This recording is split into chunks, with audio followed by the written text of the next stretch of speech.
No, plaster pa yun. Oh.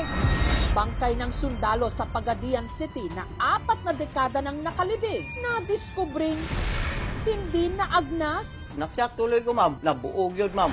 Buo pa ang ulo, kamay, lahat buo. Nagtaka kami, bakit hindi siya naagnas? Dahil di umano sa anting-anting. Yung mga tao may mga agima, tagal na maagnas. Yun ang nakita ko, yung maliit na para Bible, Latin ang nakasulat. 39 years old na ko, saka pa na ako siya na nakita nga. Ngunana iya itsura.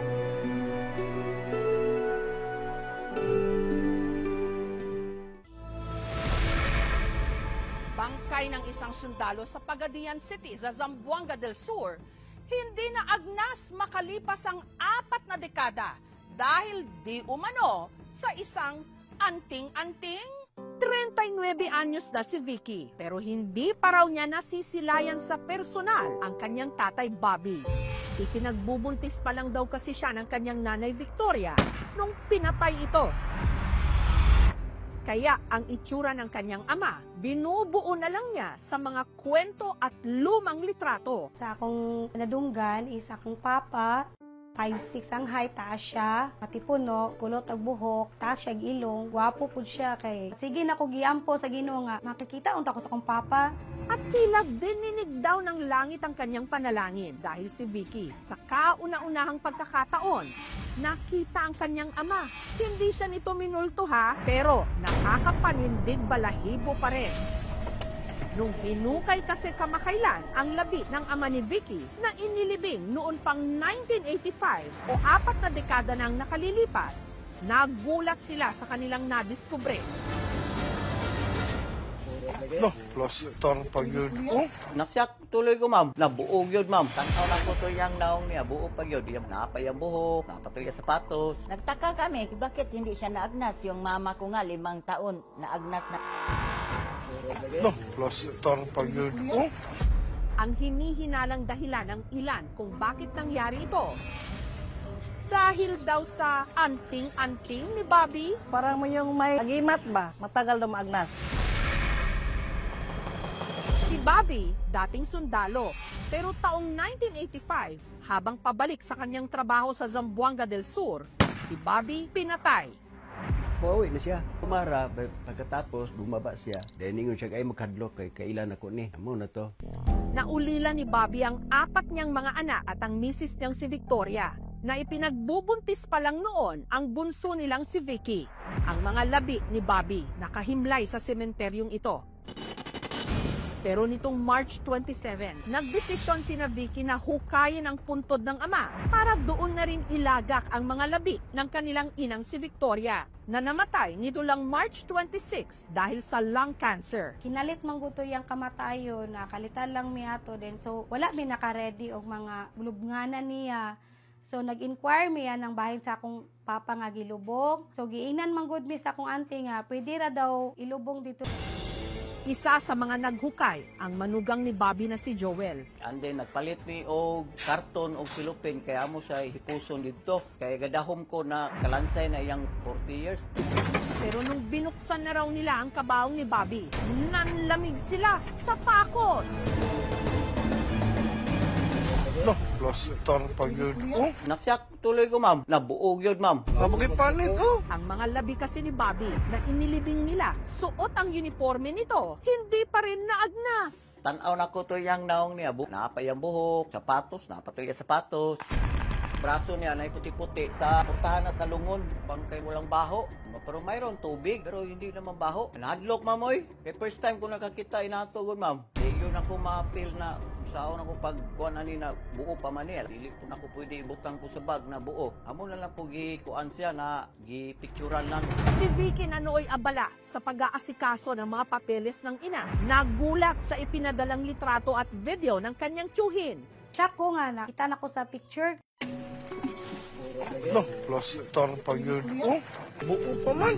Pasalamat kay ko sa Ginoo kay buo-buo pa gyud siya hantod gikan sa ulo hantod sa tiil hantod 39 years old na ko saka pa na ako siya na nakita nga ingunana iya itsura.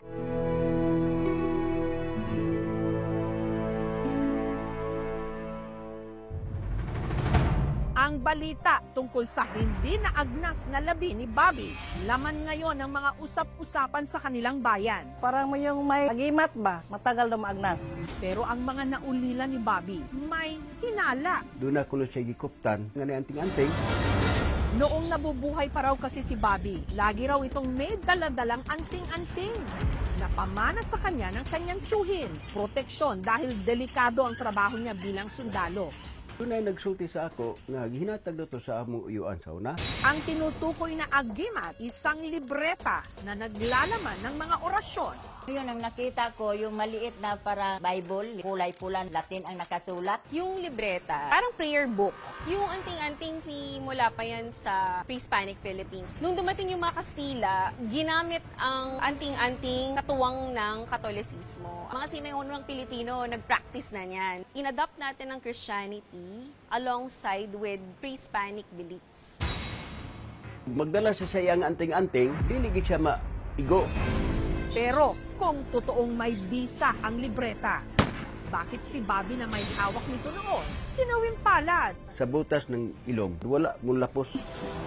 Noh, lastar pa yun. Oh, At anting-anting din ba ang salarin kung bakit ang bangkay ng dating sundalo sa Pagadian magpahanggang ngayon hindi pa rin naagnas? kabagay pa nito. Aasintahin na natin ang mga kasagutan sa aming pagbabalik. Noh, lastar pa yun. Oh, Dating sundalo sa Pagadian City sa Zamboanga del Sur, kahit 4 na dekada ng patay, nang kamakailan lang hinukay ang labi nito. noh, lastar pa yun. Oh, Hindi pa rin ito naagnas? kabagay pa nito. Nagtaka kami, bakit hindi siya naagnas? Yung mama ko nga, 5 taon, naagnas na. Paniniwala ng ilan. Dahil di umano ito sa gamit noon ni Bobby na agimat o anting-anting, isang libreta na naglalaman ng mga orasyon. Yun ang nakita ko, yung maliit na para Bible, kulay pula, Latin ang nakasulat. Magdala sa sayang anting-anting, dili gid siya maigo. Pero sa pananambang kay Bobby taong 1985, siya'y namatay. Ang bala raw kasi tumama na sa ilong ng sundalo. Ang bala gani nga mosulod sa ilong sa bangag sa lawas sa tao kay may kalutsan, walay kagawsan, asa man padulong ang bala. Mo nagmamatay gid siya. Parang mo na yung kahinaan ng anting-anting. Pero nasaan nang sinasabing agimat ni Bobby? Ipinamigay pala ito ni Bobby sa asawa ni Lourdes bago siya namatay. Noong panahon yon, gabi na siya mag-drive ng motor. Maraming mga masamang tao nagkalat sa palibot kasi proteksyon daw yun. Walang gumalaw sa kanya dahil lang yun sa orasyon. Si Esmeraldo na siyang pinagpasahan ni Bobby namatay sa cancer taong 2015. Bago raw ito yumao, inihabili naman niya ito sa isa sa kanyang mga kapatid. Sinunog ni Victoria Insong yung mga libreta. Wala na natira. Kasi si Victoria kasi hindi siya maniwala ng ganyan. Since birth God, Christian nami. Wala bang God sa amuan ng mga tinuan nga anting-anting. Buo pa man. Pero bakit nga ba ang labi ni Bobby hindi pa rin naaagnas kahit 4 na dekada na siyang patay? Hindi lahat ng katawan ay mape-preserve ng 40 years. Yung strength o yung tapang ng pagtimpla ng formalin solution is a factor para mas tumagal yung proseso ng preservation. Hindi naman kasi ito namatay due to a septic or yung infectious process. Maganda yung pangangatawan nito, masikip yung damit na suot nito yung time na nilibing siya. Hindi na-expose cold and moist environment. Ito yung mga nag-contribute kaya hindi tuluyang naagnas yung katawan niya. Maraming mga tao ang nag-aakala na ang mga anting-anting ay nakapagpapalalim ng kanilang pananampalataya. Ang paniniwala po sa mga anting-anting ay isang bagay na hindi po iminumungkahi ng simbahan. Dili jud siguro gyud na sa anting-anting oy. Kanang naara gyud siguro i-purpose ang Ginoo nga nung wala pa gyud na-decompose ang iyang lawas. Sindo gahulat sila sa ako ang mama. Bilang respeto sa yumaong ama, hindi na nila ginalaw ang mga labi nito. Sa halip, ipinatong na lang nila rito ang kabaong ng misis nitong si Victoria.